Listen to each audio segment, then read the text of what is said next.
Hey everyone, we want to welcome you to another installment of the Simone Edwards Show here on the station. I am so excited to have these two lovely ladies in studio today. We have Miss Tamra Muhammad. Hello. And Miss Tarazi Hazlett. Good morning. They are both educators. I had the pleasure of meeting these women earlier last year in 2017, and just got to know them. Started talking with Tarazi actually about code switching probably like in April or May, somewhere around there. And it has just stuck with me, and I cannot wait to get into this topic with them, because even though code switching is becoming mainstream, NPR has picked it up and is doing a series on code switching. We really want to talk about how it affects our communities, but more importantly, how it affects our children and how we can better prepare them. So before we jump off into the deep end, we want to get to know these two dynamic women. So let's get to know you a little bit. I have some questions. Ma'am. So this is for both of you. Did you always want to be a teacher? Here's a caveat. If no, when did you realize teaching was your calling? And if yes, why did you want to become a teacher? Me first? Oh, I always wanted to be a teacher. Okay. I was the child who sat in my bedroom with all the teddy bears lined up, the chalkboard, and reading my books. So I've been a teacher since I was probably about 5 or 6 years old, teaching all my teddy bears. So throughout my education, I wasted no time because I walked in knowing exactly what I wanted my outcome to be. So being an educator, being a teacher, just being in the field of education has just been me since I was like about 6. That is awesome. We're going to get back to that in just a moment. Miss Hazlett? Same for me. I have always known that I wanted to be a teacher. My first memory of feeling that urge is in first grade. I had a teacher named Miss Brown. I went to Kennedy Elementary, which is now Porter, and she was just passionate about education and making sure that we understood the importance of having an education. My grandmother, who was born in 1923, was also very passionate about instilling the importance of having a search for knowledge. And so just like Tamra, once I finished high school, I went right into college to get a degree in liberal studies. And ever since then, it's been amazing. It's kind of something that we've been dedicated to and that we have a knack for. So have you only stayed in California with teaching and getting your credentials? Have you gone outside of the state? No, I always taught here in San Diego, mostly in Southeast San Diego, a little bit in the area we call North of 8. A little bit there. That wasn't my niche, so I came back home and just always here, always in my community. My ideal has always been give back to the community that gave to me, so I'm here. Awesome. Same for myself. Definitely wanted to make sure once I finished my credentialing that we gave back to the community that served us. At Tamara and I actually met at Nubia Leadership Academy, which was housed at Bayview Baptist Church, which was an amazing experience. And we both have been in the Southeast community since day one. And it's a privilege and honor to give back to our children, and hopefully it'll help them with their future goals. Oh, I love it. Absolutely love it. As educators, we know that you are lifelong learners. It is impossible to be an educator and to not continually learn, because there are new techniques, there are new developments, and all of it goes into the classroom. But I'm going to take a turn a little bit. Okay. How do your students teach you? And what are some of the greatest lessons you've learned from your students? That's a good one. Every year, my teaching, how I deliver, even what we're teaching shifts depending on which class that we get, what group of children that we get. So they teach me the first thing to be fluid. Okay. If all my students who are listening or any of their parents who are listening know that I am a disciplinarian. I can tell you what you're not going to do in my class. And they know that, they respect that, and the children to this day still know when you walk into my class, this is what it's going to be. On the flip side, I may give them structure, they give me life. They give me joy. They give me the reason why I want to come back every day. I mean, because teaching is hard. Teaching other people's children is hard. And I need that someone to fill up my pot every day. And those children do that for me. So learning to be fluid, learning to move according to what they need, and just the joy of life. I love it. I love it. Ms. Hazlett. Definitely echo everything Tamara said. One thing I appreciate about being a teacher is every day is different. No day is the same. When you walk into the classroom, you just have to be prepared for the unexpected. They teach me a lot. I think since I began teaching in the early 2000s, the biggest thing they keep me on point with is the technology, social media, how to navigate apps for teaching. And so it's a reciprocation of learning that I really appreciate. Of course, every year they always teach me patience and really the power of building a rapport, the power of culture building, and also a power of just having genuine respect and love for each other, because I feel anyone can get their credentialing for being a teacher, but the power lies in to be able to build a rapport with each one of those students that need you as a teacher, as a mother, as a counselor. So I'm always learning how to be my next best self for them, because I need to make sure, like Tamara said, my cup is filled so I have something to give to them. So that reciprocation of learning, of energy, of love and compassion is something we work on daily. And for some students, it's going to take more time than others. Yes. I love that. Yes. I'm going to touch on something you just brought out. Talk to us about surrogate parenting as a teacher. I don't even know where to begin. For me, it's just innate. I treat them just exactly as I would treat my own child, my own son. And it's a very necessary tool to be effective in the classroom. If I'm having to meet all these mandates from my principals and also from the district, in order for us to meet these high expectations, you have to have a level of communication, understanding, and trust. Trust is big with the students in Southeast San Diego. They need to be able to trust you, know that you're going to be there consistently. But like Tamara said, also hold into an expectation of where there's mutual respect. There's always importance of quality work. And even on their toughest days, we're still not going to let you retreat back to those low expectations for yourself. So it's important for us to believe in them when they don't believe in themselves. But I'll be honest, when I'm having a tough day and my personal life may be a little bit troubling, they give me a lot of joy and energy and fulfillment. So just as much as I give them, they definitely give me in return. So it's just something that I don't think about. It's just something that I have to do on a daily basis, is, take care of my kids. Yeah, I don't think that we even think of it as surrogate parenting. We're just giving them what they need. There are some children that we deal with whose parents, when we call or the school calls, they don't answer the phone, they don't attend to them, and the first thing you'd think is that they don't care. And that's not the case. They may be at work, they may be sleeping because they worked at night. We have no idea. So instead of blaming parents for what I don't know about them, I just jump in and be what that child needs me to be in that moment. Exactly. So if they need a ride home, I give them a ride home.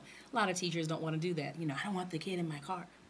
You need a ride home? I'm going to give you a ride home. Right. You're hungry? We're going to stop and get something to eat on the way home.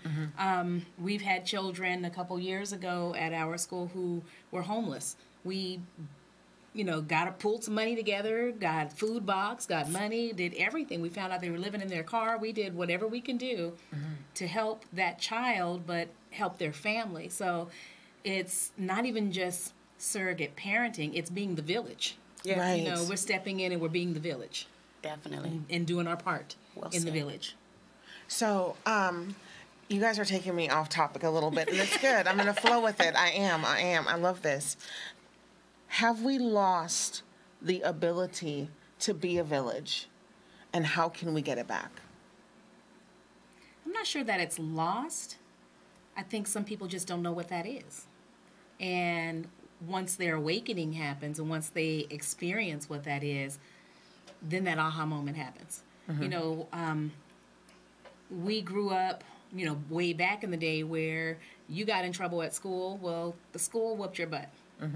You were on your way home, and Auntie so-and-so whipped your butt. And as soon as they called your mom, she whipped your butt, and then told Dad by the time you got done, the village had touched you. Right. And you didn't do that anymore. You didn't embarrass your family when you went to school. Right. You didn't do that.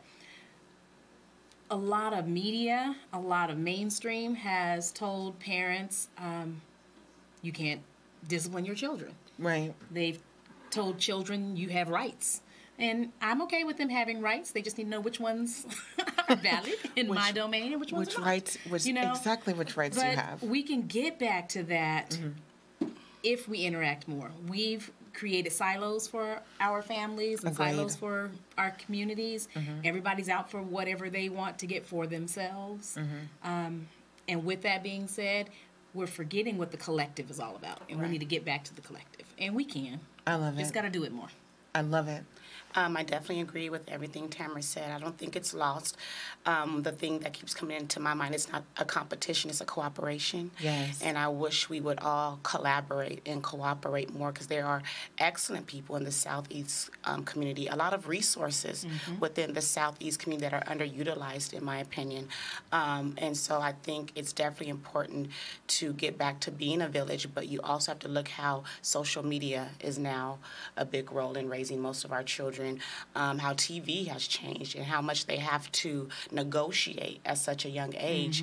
You know, parents started off having children, some did very young, so they're, you know, raising each other together. So it has kind of changed from the dynamic that I grew up in the 80s with my grandmother. And so with different times, it comes different tactics that need to be had. So hopefully through networking, doing things like this, we can continue to support the village and also come together as a unit.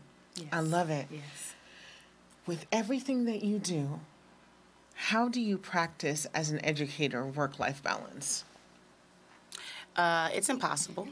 That's what I have my son here right now with me.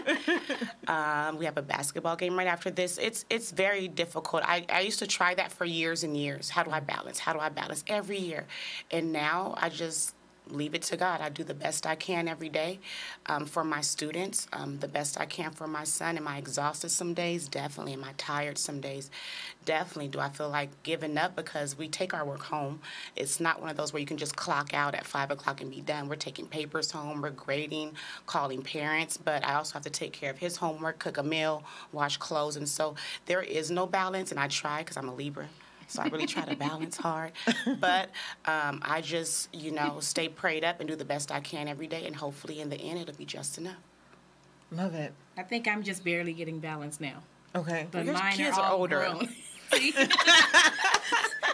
All my children are grown or about to be out of high school. My youngest is 16. So even right now, he's gone to a baseball meeting. But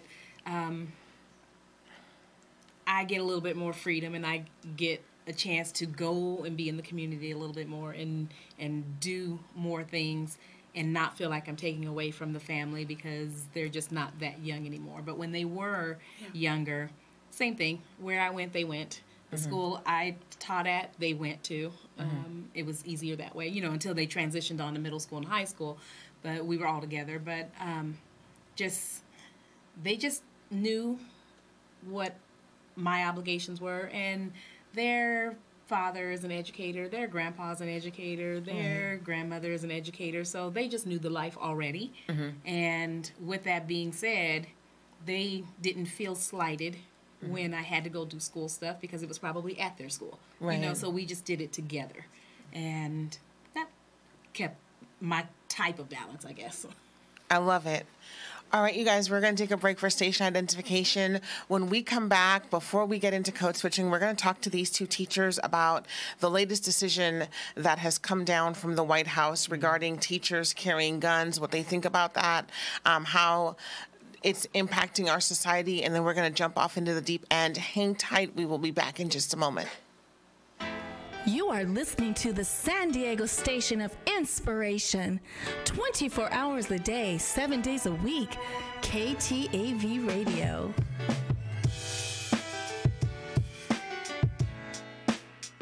For more information on how you can advertise your business, event, or services, please visit us online at ktav.tv or call 619-246-6131. We are also offering 30 and 60-minute time slots for your ministry or podcast. For more information on how you can become a part of KTAV Station of Inspiration lineup, please call 619-246-6131 or visit us online at ktav.tv/ministry. We are back here in studio with educators Tamra Mohammed and Tarazi Hazlett. Let's talk about what happened in Florida. And so I'm happy to know that there are a lot of businesses that are pulling away from the NRA and really hitting them where they need to be hit, which is in their bottom line. Before we even get into the president's decision or his suggestion to arm teachers, talk to us about, we want to hear your perspective, because it's one thing to watch it on TV and to see students running out with their hands up. I was reading an article about teachers who had to return, and they were all in black, and you could tell they were visibly shaken. That's what the photo captured. But talk to us as educators. When school shootings happen, how does that impact you, and how does it impact your classroom? It triggers a memory of when I went to high school at Gompers Secondary when it was 7th through 12th, and we had an actual drive-by shooting while I was there. In a classroom that was near the street, and I just remember the police coming, motorcycles driving through the halls, and just how it impacted us as a whole, teachers, students, staff, and, not having a place of education be sacred is frightening.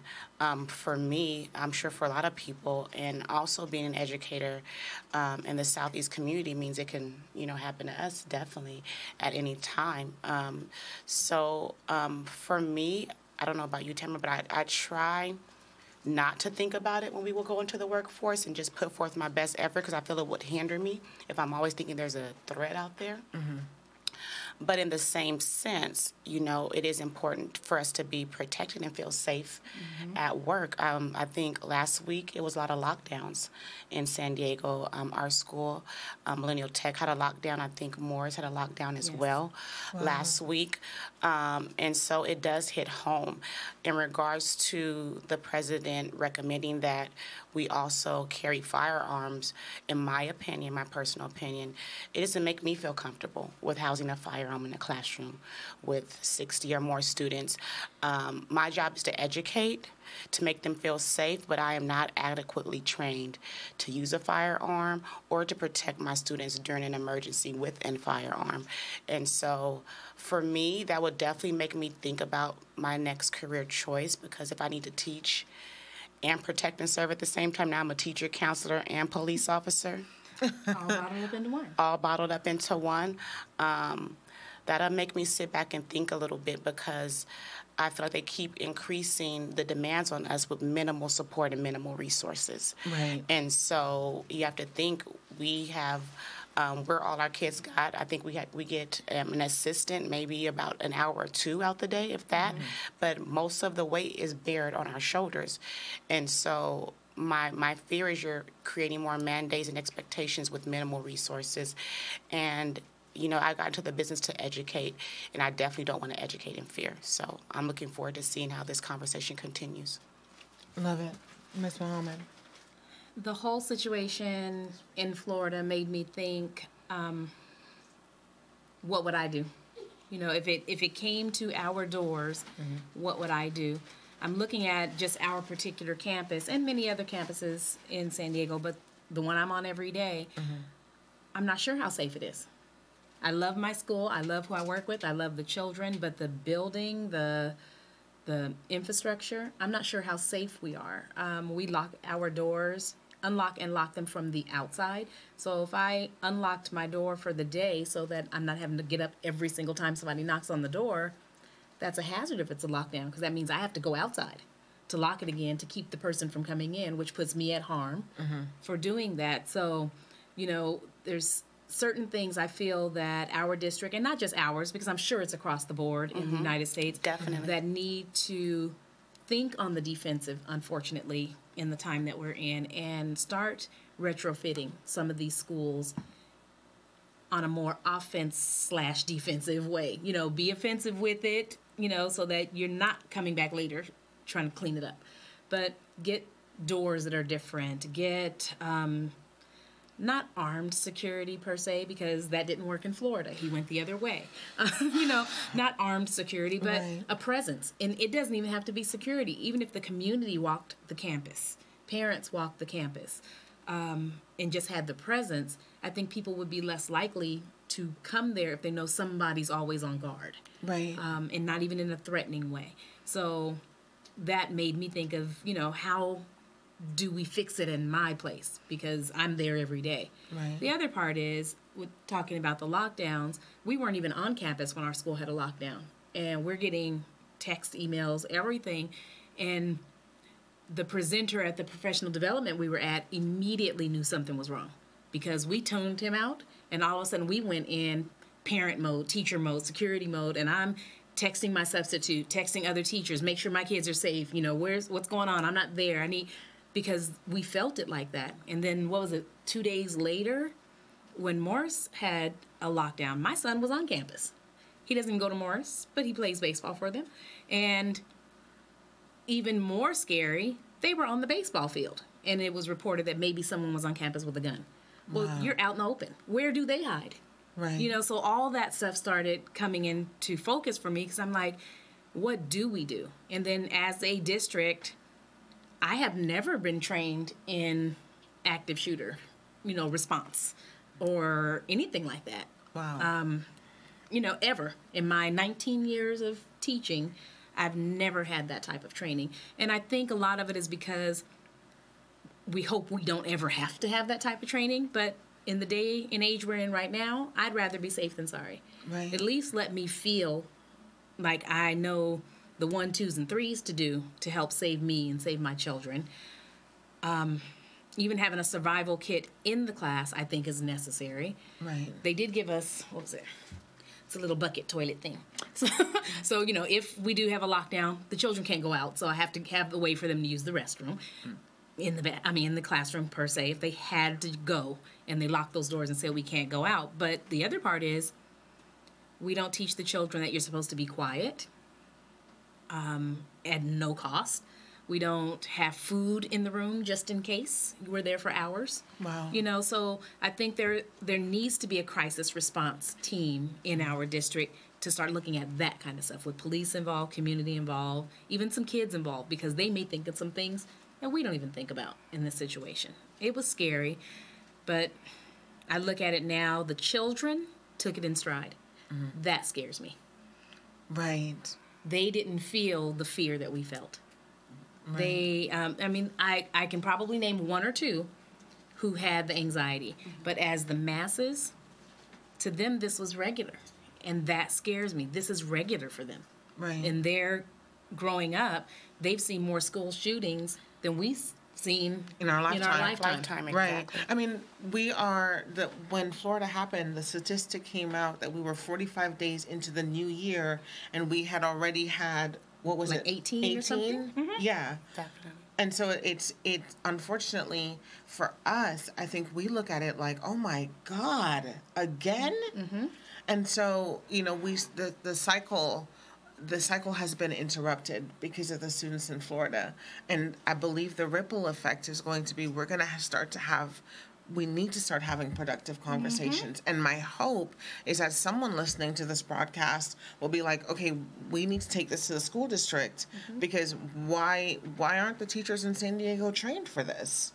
Why aren't they prepared? Why don't they have active shooter? Wait a minute, there's no food in the classroom? If my kid is trapped in the classroom for 6 hours, what do they do? Exactly.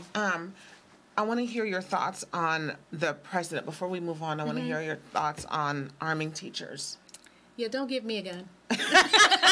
That's my simplest way. Don't give me a gun. Not because I fear I'm going to use it, or I'd have to use it. I don't want that. I don't want the children coming to class and having that. You know, this year I have a wonderful group of children. What if I get that one child one year that can't stand me, can't stand school, knows that gun is over there? I don't want even that chance. And then there was a teacher, this was yesterday, Utah, shot herself in the foot with her gun. Right. You know, because it was on her holster, and it went off. So I'm going, no, I'm good. Right. You know, I believe in the power of God, so I know a lot of people go, oh, Lord, here they go, talking about let's pray again about it, because I did have a Facebook debate about that. You know, we don't have time to pray anymore. I'm going to always pray. Always pray. I'm going to always pray, and I'm going to always trust in the Lord. When it is my time, it's going to be my time. Yes, ma'am. I don't want to be a part of speeding that along, you know? Right. So I don't want to have a gun. I don't want to be responsible for that. And it totally contradicts some of the things we've taught the kids about violence. Right. So now we're bringing guns into the classroom, and we've talked about guns and not violence, not being violent, and so it kind of contradicts everything we've been teaching them. And I don't think the answer to violence is have a gun and possibly create more violence. I wouldn't even want to imagine my students having to see me use a firearm on someone, and I don't want that on my conscience. So, like I said, I got into the business because I was passionate about education and knowledge. I definitely want to create a safe environment and a safe classroom for my students. I just don't think the answer is to have all the teachers in the United States armed with guns. That's scary to me. When I heard it, one of the thoughts that came to my mind is that there's a big difference between training someone with how to technically discharge a weapon and mentally preparing someone for the impact of mentally discharging a weapon. Definitely. Because if you are not prepared for that, so let's, God forbid, happens, shooter comes in, a teacher takes them down because I am trained to disarm this person. Oh my God. The impact. What are the psychological ramifications for taking another person's life if you are not mentally prepared to do that? I mean, police officers who are trained to do this have to go through counseling. Yes. Officers, military personnel have to be go through psychological counseling after the fact. So it's not just a matter of here you have a gun and this is now the solution to the problem. It's not well thought out. It's not well thought out. It's Definitely. a knee-jerk reaction. And the children, how are we helping them? They just saw somebody get their teacher shoot somebody. Right. You know, I mean, it's a huge thing. There was a video. I don't know why somebody was videoing and Snapchatting in the middle of this shooting, but in the middle of that shooting in Florida, there was a video of some children. You could hear the gunshots. You could see their friend go to the ground. You see the girl dead on the floor in the school, and they're videoing this. That, when I looked at that, I cried. Because I'm like, these children had to watch their friends die in front of them. And I heard the teacher in the background when they saw the child. It was a podium, and there was a child in front of the podium, blood everywhere. The teacher trying to sweep the children away from that so that they didn't have to sit there and look at their friend. Wow. But they're doing all this while gunshots are still flying over their head, because when they showed the video across the room, the computer was shot up. So the person, the young man, shot into that room, all those kids there, they had to watch death. Who helps them? Right. You know, it's going to take time. And who to helps help the them. teacher? And then you're right. When they had to go back to school, the teachers, because the children didn't go back yet, but when they went back yesterday, I could not imagine walking back into my classroom knowing Susie was right there a couple days ago, laying there, and I saw that. And now you want me to stand in that spot and teach about world history? And teach as though it's normal. Exactly. Yeah, I can't do that. Who does that? Right. And so to tell me, hey, I think the solution is, let me give you a gun so you can stop it. Well, let's think of the knee-jerk reaction. I know I laugh about the officer who went the other way, but he was in that situation. He probably had never had to kill someone before. And the thought of having to go in that, shock. He stood there. They had him on camera outside the building for 4 minutes, listening to that shooting. he was too much in shock to even go in the building and do anything. So he's trained. What am I going to do? Right. I'm probably going to freeze too. Right. Definitely. Right. Okay. I definitely freeze, but We're going to take a break for station identification. We'll be back in just a moment. We're going to pick up the conversation with code switching. You are listening to the San Diego station of inspiration. 24 hours a day, 7 days a week. KTAV Radio. For more information on how you can advertise your business, event, or services, please visit us online at ktav.tv or call 619-246-6131. We are also offering 30 and 60-minute time slots for your ministry or podcast. For more information on how you can become a part of KTAV Station of Inspiration lineup, please call 619-246-6131 or visit us online at ktav.tv/ministry.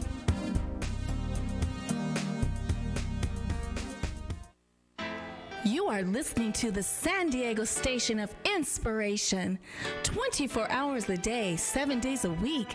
KTAV Radio.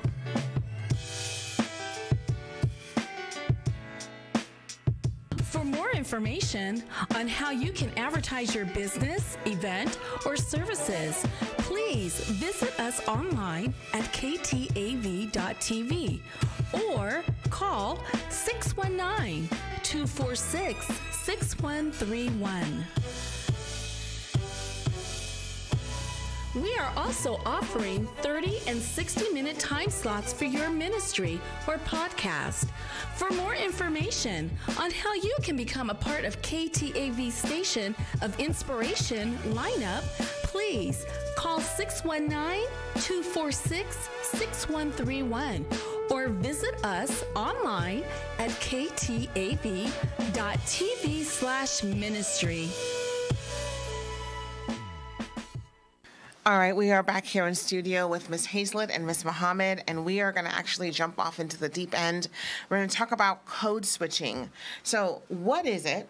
Let's start there. What is it? What is it not? And why is it not just a Black people of color thing? Yeah. Okay. Full well, plate. The what is it part is being able to switch from a casual vernacular to a formal vernacular when need be. I think it's also the transition needs to be seamless, and it's not just a vernacular. It can be from your native language to English. Spanglish can be a form of code switching, so it goes across multicultures, which I'm really excited about, and so it's something that I think everyone does and may not know it, but it's knowing how to speak in certain situations that will help you, for lack of a better word, get to your end product, whether it be a goal or a meeting or an interview or just rapport building. You have to know how to be able to code switch in different scenarios. And so the way I may talk to Tamara, when we're outside is definitely not how I would talk to her in an important meeting or at work. And so I think one of the things that was very helpful for me is my grandmother not allowing me to talk slang when I was growing up. She had zero tolerance for slang. I had to leave that immediately at the door. I remember saying, "Where is that at?" And she would always say, "Behind the preposition at." And she'll be on me every time. And I didn't appreciate it then. Right. And I didn't understand it then. But I am so blessed to have it and understand it now. And I'm actually instilling the same thing in my 8-year-old son as well, because I need to make sure he's prepared for that first impression, especially being an African-American male. And so it's the ability to be able to move seamlessly through different dialects or vernaculars or languages, depending on your place and time with who you're with. I love it. Exactly. Talk to us about why it's not just a Black or people of color thing. because it's easy to marginalize, Definitely. right? And it's easy to say, okay, well, it just affects this community. You brought in the fact that there are other cultures and other languages. So people who are bilingual or trilingual will engage in code switching. So it's not just a urban city, inner city thing. So talk to us about that. It's also not just with language or with cultures. It is an age difference as well, because the children have, things that they say, and we're like, I don't know what they're talking about. And then they get in front of us, and they can speak well. Right. Or they'll talk, amongst their friends one way. So it's just a matter of being able to gauge your situation and know how to speak in that situation. And the ability to do it, because a lot of people, we were presenting at a conference a couple weeks ago, and someone asked us, they said, why is it that when I walk into, I'm going down to Mexico and I start speaking Spanish to someone and they look at me like I'm crazy? That's not code switching. You're just speaking the language because that's where you're at. And Right. in that, that's what they speak there. So you're speaking it. That's not code switching. Right. And a lot of people think that it's just moving in and out of languages. That's not it at all. It is gauging your situation and being able to speak appropriately for that situation. Right. So when I'm at home, I'm talking to the children, I'm talking to my mom, talking to my family. Totally different than when I go to work. Right. And again, talk to my homegirl one way, talk to the boss another way. Right. So it's just being able to turn it on, turn it off, shift, turn the gears, whatever I need to do in the situation that it's warranted. So what Tarazi spoke on, whatever my end goal is, I'm going to code switch for that. If I need to get that job, I'm going to, sit up straight and speak well and do whatever it is I need to do to get to that job.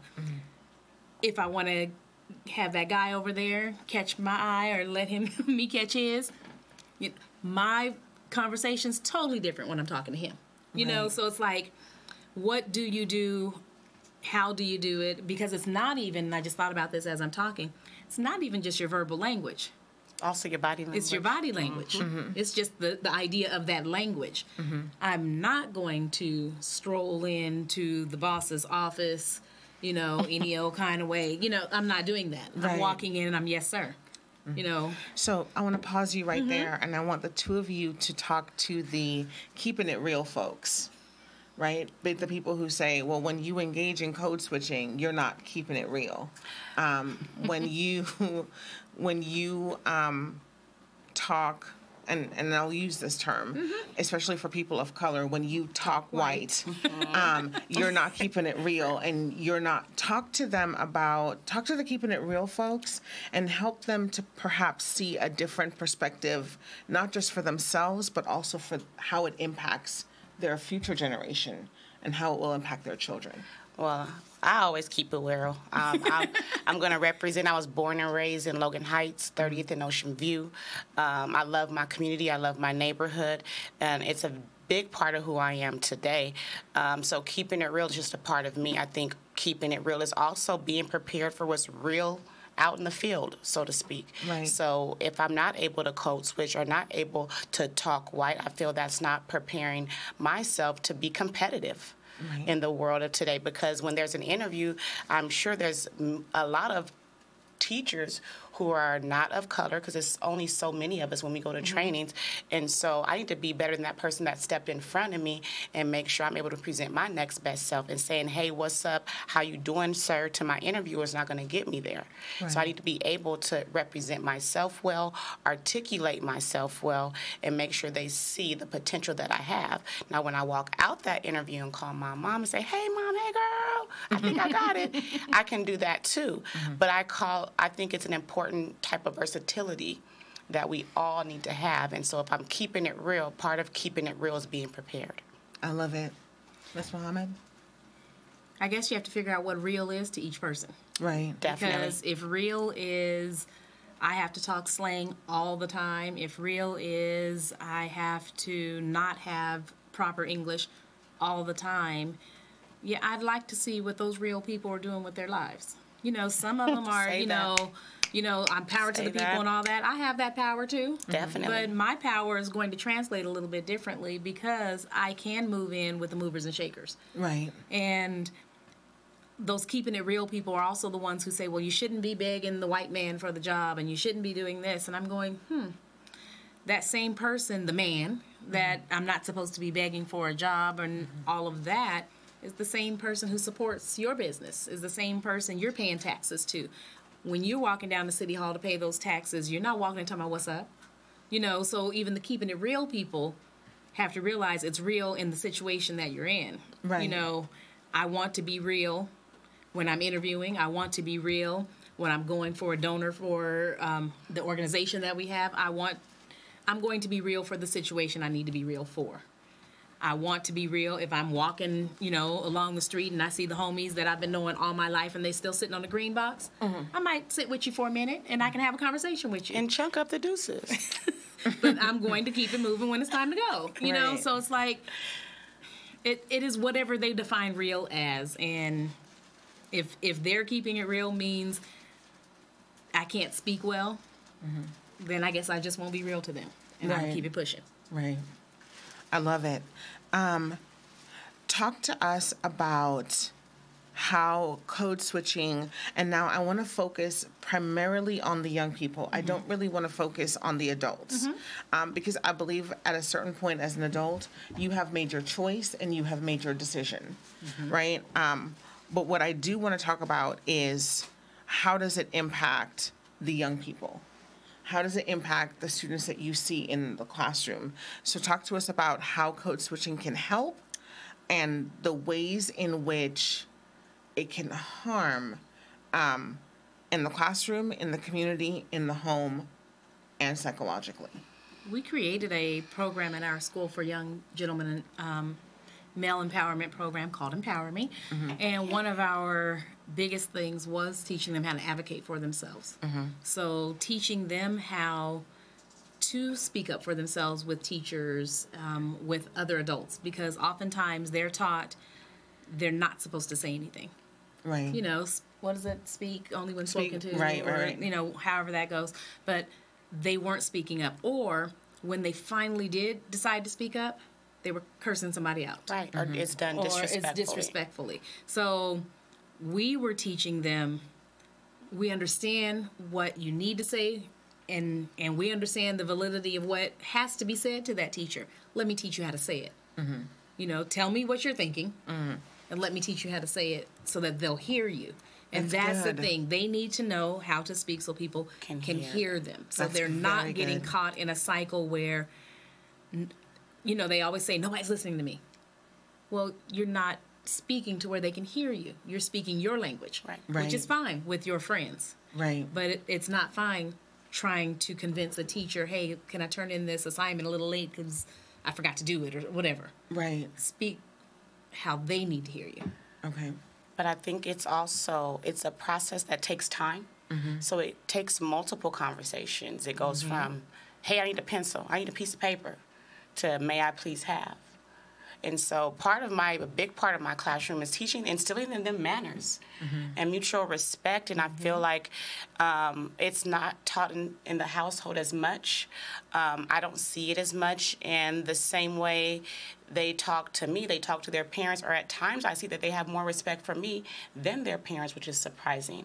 Not too surprising where we're teaching, but it needs to be a broader conversation with our parent community as well, the importance of being able to code switch, because for me it instilled self-esteem. It instilled the possibilities of my opportunities, and it instilled in me that there was a bright future ahead of me. But if you're not even aware of how to code switch and you're talking I would say, slang to everyone you meet, it says a lot about you and your upbringing. And so for the biggest challenge for us is just continuing that conversation with all our students and making sure they value the importance of code switching as also we're trying to meet the mandates of Common Core state standards. And so it's this cycle that we're trying to continue and keep moving forward. But it's going to take time, especially if it's not something that's being instilled in the home. And it's hard to kind of continue that growth when you're not having that reciprocation of knowledge at school and at home. So I wanna pause there for a moment. I'm gonna create a scenario. Cool. And I want you to speak to the scenario. Okay.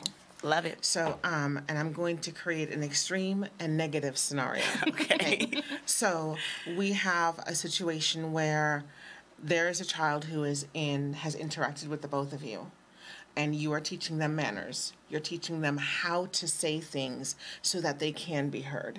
But then they go home to a hostile and volatile environment, and they're told, you sound white, and we don't talk like that, and what's wrong with you? And so everything you have built up in them now gets beaten out of them by the time they go home, especially by the people whose approval and attention they value the most. Definitely. Talk to that scenario, and how do we find the middle ground, and how do we create peace for the lasting benefit of that child? I can picture that child. Which child is? I can picture that child.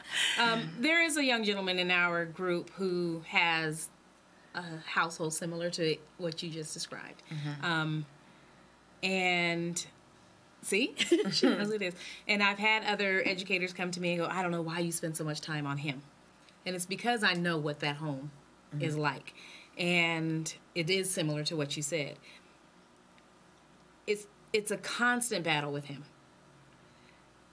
Everything we talk about, he can get one-on-one with us, and he gets it. He'll get in front of his friends and have to put on airs again, so I forgot it. It goes out the... No, he didn't forget. Well, he's making a choice. A choice to let it just go away because I have to put on airs with my friends. Then he'll go home and no one's supporting it. And then he comes back to us, remorseful. And it's a cycle. I guess the biggest thing is we refuse to give up on him. We refuse to give up, even if there is no support. However, I know his parents. So occasionally, and I don't talk to them like I will talk to the parent I've never met before. I go up to them and I go, now you know your child did this, this, and this, right? What we gonna do about that? You know, and I will let her know we're in this together. We're a team. I have your back. You know, whatever we have to do, I'm there. So once we start building that rapport with even the parents and them getting to understand that it's not us against them. It's we're a team, we're the village again, you know, and getting them to understand that we're a team, we're going to do this together. Then slowly we can start etching away at that mentality at home that this stuff doesn't matter, and start building this. So when I have conversations with his mother, she is supportive and she's trying.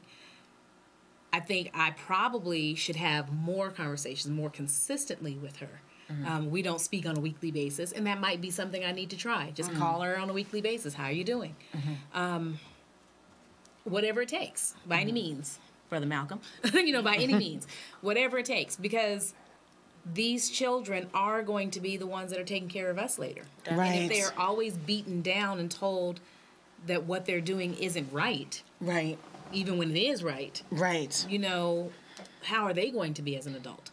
So in that situation, yeah, because you know what boy I'm talking about. So we do that with him, and that is his life, and we just won't quit. You know, everything to seeing him yesterday, tie your shoes. And he tried to act like he can't even hear her. She was, I know you hear me. And he just stood there. I'm not listening to her. And so she walked up to him, you know you hear me, and then he turned around like, yeah. And I think that's also when code switching comes into play. Because when I'm speaking to my parents, I think being relatable, being down to earth, knowing that you're from the community, knowing that you went to Kennedy, knowing that you went to Gompers, all plays a part in building the village, and getting their buy-in, so to speak. But not only do we need to have conversations with the student and also the parents, I think it's big to important to broaden their horizon and let them see the bigger picture outside of the community.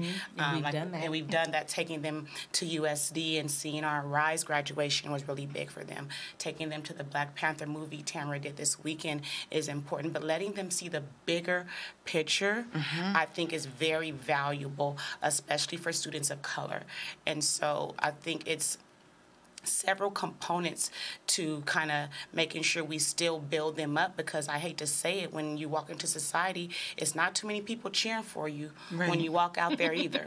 So I'm not saying what goes on at home is okay, but I also want to teach them the importance of being resilient, being having perseverance, but also it's important for us to expose them to things outside the community so they can see their potential and the possibilities, because some may think they don't have anything or any hope to live for, because all they see is what's right in their 10-block or 5-block radius as they're walking to school and back to home. So I think that's a very important key as well. So I'm going to create another scenario. Excellent, excellent answer, ladies. I want you to talk to the community now, because it's so very important. I remember working in the community and meeting a young woman who was from Southeast, who had never left Southeast. Never been to La Jolla. Wow. Never been to Coronado. And I was blown away, like, but you can get on the bus. Exactly. Go. Okay, girl, no, we're going. Let's go. Come on. So talk to the aunties and the uncles, because we're not going to do parent shaming or blaming, because people who are working hard and all that other stuff. Talk to those who are the aunties and the uncles and community leaders and mentors and all this other stuff. How can they help to expand the horizons of the young people that they influence, so that their lives is not, their experiences and their worldview doesn't become myopic, and that code switching becomes an automatic and organic part of their life?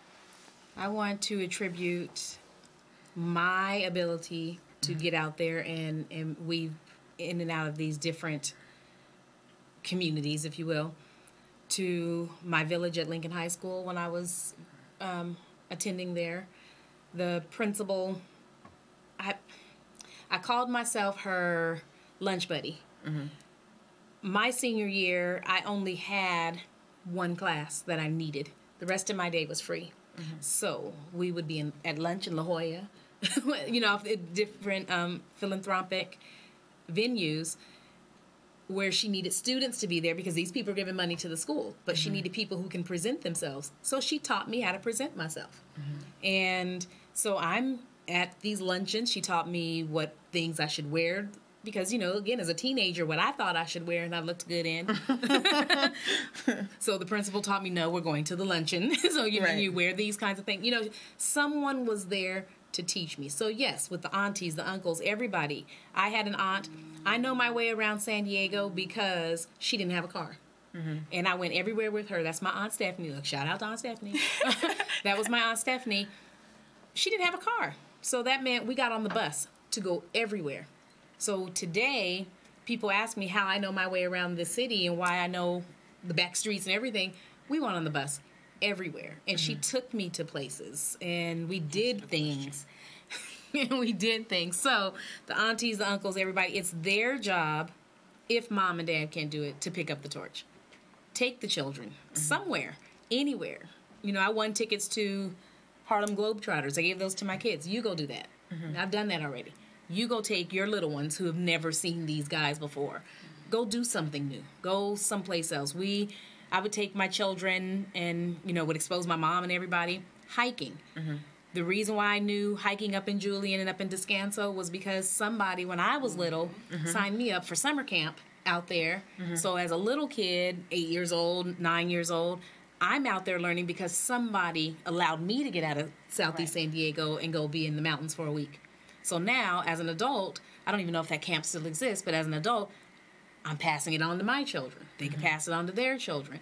I pass it on. I wanted to take our boys. Come on, we're going hiking. Get in the truck and let's go once it gets warmer again. But, things like that. It's just everybody has to get in there and do their part to help. Again, there's the village. Right. even if it's just taking them to the beach. But get out of this little bubble and show them right outside the bubble. Baseball game, anything. And everything doesn't have to cost money. Right. Just go do some stuff. Right. I agree. I think the school to prison pipeline is a very real Very real thing that Tamara and I see on a daily basis. And so my recommendation to the community is to get in touch with your local schools. Be proactive with your local schools. Talk to the principals. Talk to the teachers. And if you have resources to provide that are needed, please let there be a way that we find out about those and utilize them.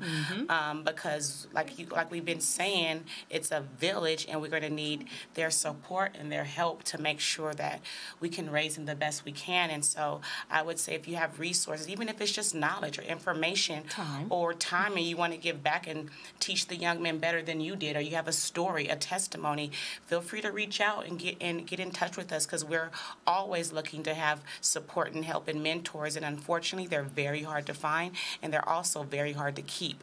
So make yourselves available, make yourselves known. Though I don't think teachers are too hard to find, so check us out. With our program, Talk to us as we get ready to close out. Thank you both for that answer. No problem. And we just want you to know that the aunties and the uncles include all the play aunties and the play uncles. It's everyone in the village. Yes. So before we close out the show, talk to us about the program that you guys have called Empower Me. Yeah, Empower Me, we started because there was a group of boys who just needed male mentorship. We're the behind the scenes organizing, but our shout out to Blake. Shout out to Sam, Eddie, Rashad, all our mentors who came forth. I put a call out and I said, hey, I need some men here to help with these young gentlemen.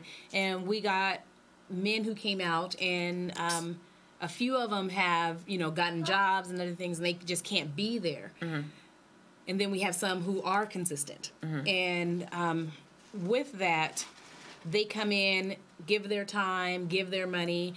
We don't have the resources. We pay out of our pocket for everything the boys do. We're broke. Poor teachers.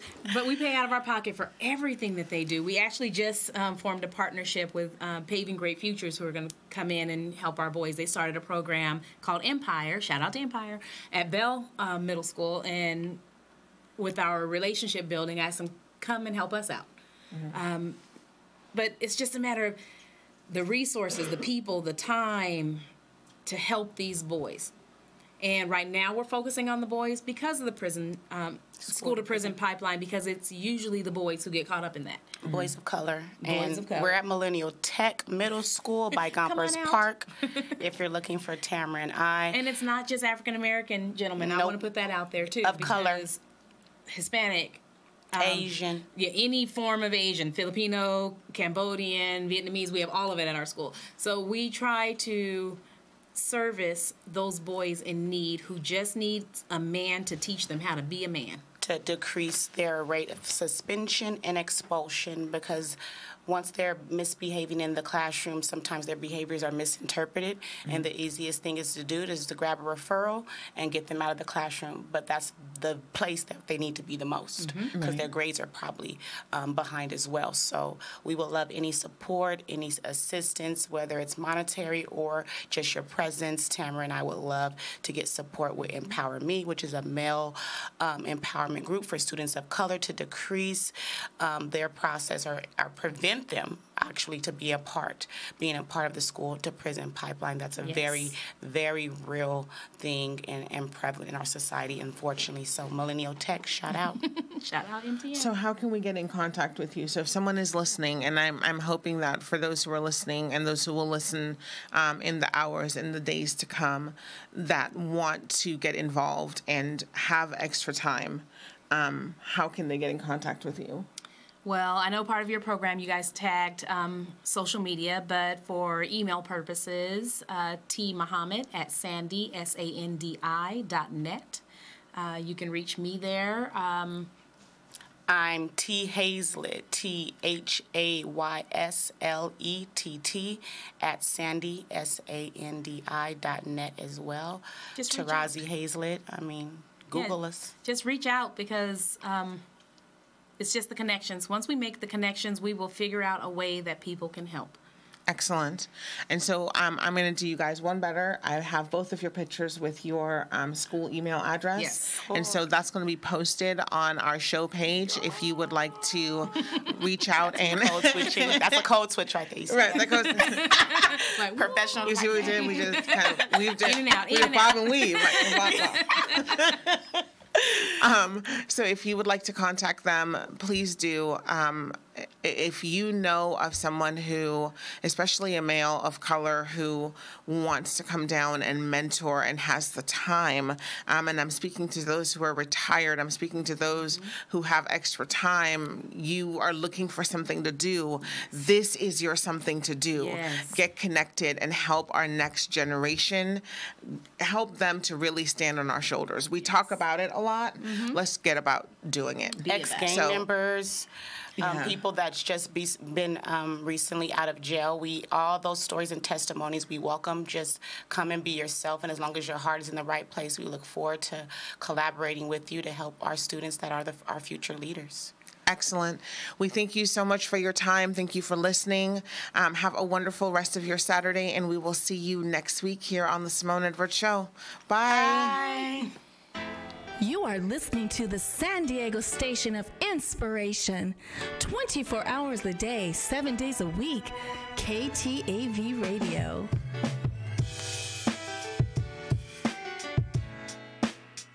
For more information on how you can advertise your business, event, or services, please visit us online at ktav.tv or call 619-246-6131. We are also offering 30 and 60-minute time slots for your ministry or podcast.